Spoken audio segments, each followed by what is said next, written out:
दा बावैसो मिडियायाव जोंनि BPFनि आफादगिरि मानाव गेदेर हाग्रामा महिलारिनि सम्पर्के माखासे नेगेटिभ प्रजेक्ट खालामनाय डिसकास खालामनाय बेखौ जों नुबाय थादों। बेखायनो आङो रायजो राजाफोरनिसिम फंनैसो मा जामारदों बेखौ आं फोरमायनो लुबैदों। BPFआ माब्लाबाबो खुनु धोरोमारि जाथि एबा भाषा भाषिनि एगेन्स्ट नङा।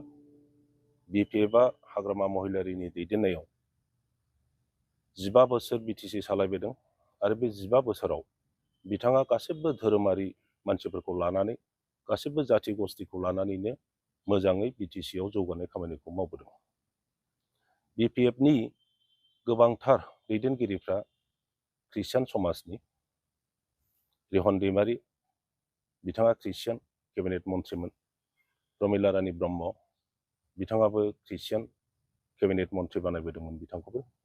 इमानुएल मुसाहारि बिथाङाबो ख्रिस्टियान BPFनि बिथाङा जेनेरेल सेक्रेटारिमोन। माजेन नार्जारी बिथाङाबो ख्रिस्टियान BPFनि MLA मोन। रेवरिया नार्जिनारी बिथाङाबो ख्रिस्टियान बिथाङाबो BPFनिफ्रायनो EM मोन आरो BTCनि स्पिकारमोन। जेम्स बसुमतारी बिथाङाबो ख्रिस्टियान बिथाङाबो BTCनि BPFनिफ्राय EM मोन। बेबायदिनो गोबांथार ख्रिस्टियान मानसिफ्रा जोंनि BPFनि दैदेनगिरिमोन। दा दिनैनि परिस्थितियाव मानाव गेदेर जोंनि आफादगिरि बिथाङा BTCआव UPPLनि जि गभर्नमेन्ट बे गभर्नमेन्टआ सारा BTCआव जौगानायनि खामानि मावनो हायाखिसै। मोनफ्रोमबो जाथि गस्थिया दिनै गोसोआव जोबोद दुखु मोनदों, निरास्था जादों जे 2 बोसोर जानो थांगासिनो दङ बे सरकारा, नाथाय BTCआव मोनसेबो जौगालु खामानि नुनो मोनाखिसै। बेखायनो BPFनिफ्राय आरो स्पेसियेलि जोंनि आफादगिरि बिथाङा बे सरकारखौ सोलायनानै बोरैबा BPF दैदेननाय सरकार दानो हागोन नामा बेखौ जोंनि दोलोनिफ्राय सेस्था खालामबाय थानाय जादों आरो बेखौ लानानै गोबां सावरायनाय जादों। BPFजों आरो BJPजों आगोलाव जोङो 5 बोसोर एलायन्स गभर्नमेन्ट दादों आरो बेखायनो BJPनि दैदेनगिरिफोरजों जोंहा मोजां सम्पर्क दङ। दा मानसिफ्रा बुंसोलायदों जे हाग्रामा महिलारिया RSSनि दैदेनगिरिखौ थांनानै बे रोखोम रायज्लायहैनो नाङामोन। बेयो गोदान खोथा नङा। दिनै सारा देशआव BJPआ सरकार दादों, आसामावबो BJPआनो सरकार दादों आरो BTCआवबो BJPआ UPPLजों सरकार दानानै दङ। UPPLनि दैदेनगिरि बिथांमोनहा सरकारखौ सालायनायनि बेलायाव जेब्लाबो बर' दैदेनगिरि प्रमद बर'निफ्राय आरम्भ खालामनानै बयबो BJPनि दैदेनगिरिफोरजों अखानायब्लानो रायलायो आरो RSSनि दैदेनगिरिफोरखौबो लोगो मोनफ्लायबाय थायो।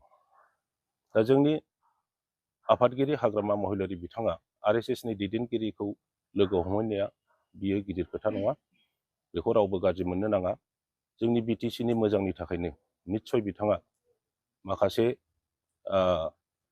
आइडिया लानानै बा मोजांनि थाखाय बिथाङा हयथ' बे खामानिखौ मावहैदों। आं दहायनो बुंखाबाय जे BPFआ खुनु धोरोमारि मानसिफोरनि एगेन्स्ट नङा, खुनु जाथि गस्थिनि एगेन्स्ट नङा। दा मा परिस्थितियाव जोङो टिभियाव नुनाय बायदि ख्रिस्टाननि सम्पर्के लिरनाय जादों, बेखौ आं सानो जे BPFखौ धंस' खालामनो एबा हाग्रामा महिलारिखौ धंस' खालामनो, बिनि इमेजखौ गाज्रि खालामनो माखासे मानसिफ्रा षड़यन्त्र खालामबाय थादों। हयथ' RSSनि दैदेनगिरिफोरखौ लोगो हमनायाव सोरबा बिथांखौ धंस' खालामनो नागिरनाय मानसिया बाहागो लाफादों आरो जों बयबो BPFनि मानसिफ्रा, BPF मोजां मोनग्रा आरो दैदेनगिरिफ्रा बयबो मिथिगौ जे हाग्रामा महिलारि बिथाङा माबायदि मानसिफोरजों रायलायो, बियो अनेस्टलि रायलायो, मानसिफोरखौ बिसास खालामो।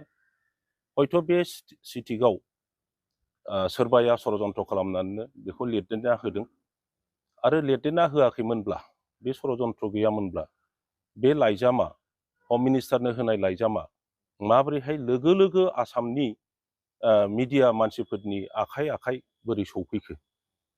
बेनिफ्राय मोनसे प्रुफ जायो जे जाय मानसिया बेखौ लिरदेरहोदों बेहा बे कनस्पिरेसिया दंखायोमोन आरो बिपिएफखौ धंस' खालामनो जोंनि गेजेरावहाय भुल बुजाबुजि लाबोनो थाखायनो बे षड़यन्त्रनि खालामनानै उद्देश्यखौ लानानैनो मिडियायाव इमिडियेटलि बेखौ सार्कुलेट खालामनानै होदों। आङो जोंनि रायजो राजाफोरनिसिम आं खावलायो बेखौ लानानै जेन' भुल बुजाबुजि जाया, जोंनि आफादगिरिनि सायाव भुल बुजिया आरो बिपिएफ पार्टिखौ भुल बुजिया। जोङो जेब्लाबो रायजो राजानि मोजांनि थाखायनो मावलांबाय थागोन। बेखौ ओरैनो मानसिफ्रासो सानदों, नाथाय जों मिथिगौ बिपिएफआव बे रोखोम डिसकासनबो जायाखै, सावरायनाय जायाखै आरो हाग्रामा महिलारिया गाव दानाय, गाव सालायबोनाय बे बिपिएफ हान्जाखौ नागारनानै गुबुन हान्जायाव थांनायनि खुनु मतलबबो गैया आरो जोंनि मिथिनायाव, जोंनि बुजिनायाव बियो बिजेपि जाया। मोनसे आरो माने क्लियार जादों, मानो लोगो हमनो मारदों आसलते? बिजेपि एबा आरएसएसनि नेताफोरजों, हाग्रामा महिलारिखौनो बुं, आंखौनो बुं, चन्दन ब्रह्मखौनो बुं, प्रमिला रानी ब्रह्मखौनो बुं, रिहन दैमारिखौनो बुं एबा बिपिएफनि दैदेनगिरिफोरखौनो बुं, आगोलाव एलायन्स गभर्नमेन्ट थानाय समावहाय जोंहा मोजां सम्पर्क दङमोन आरो जों जेब्लानो सुबिदा मोनो बिटिसिखौ बोरै मोजाङै सालायनो, आसामखौ बोरै मोजाङै सालायनो, बिनि रायज्लायनाया जाफ्लायबाय थायोमोन।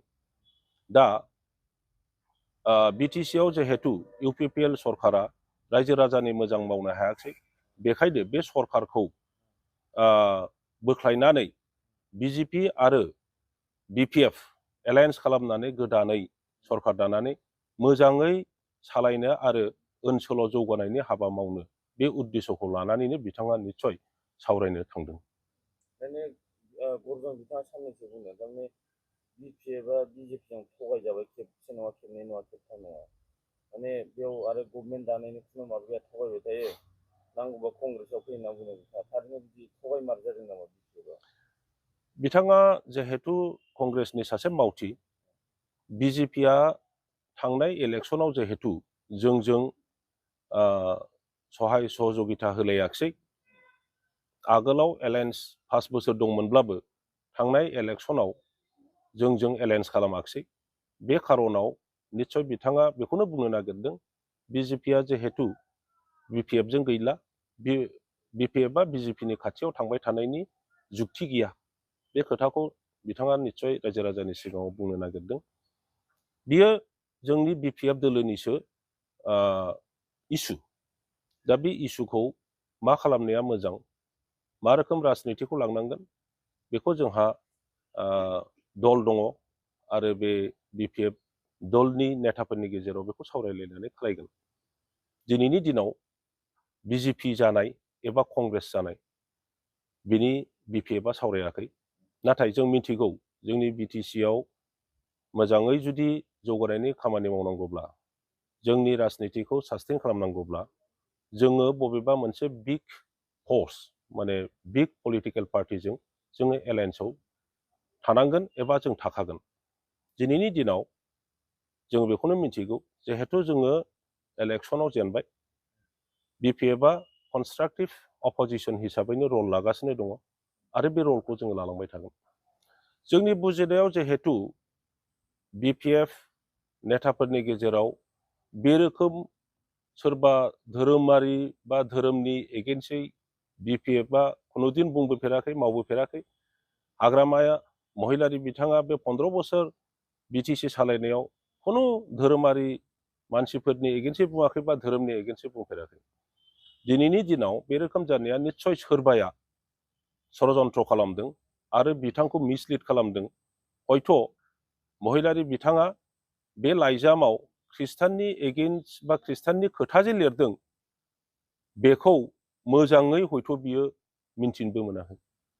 आं बेखायनो बुंदों जे षड़यन्त्र खालामनानै बेखौ खालामनाय जादों, लिरनाय जादों। आरो बेखायनो सासे हम मिनिस्टारनो होनाय सिटिकआ माब्रैहाय मिनिटआवनो आवारावनो आसामाव मोनफ्रोमबो मिडियानि मानसिफोरनि आखाइ आखाइ बे सिटिकआ बोरै सफैखो? निस्सय सोरबा सासे बे षड़यन्त्रखौनो खालामदोंमोन आरो ओंखायनो लोगो लोगो बियो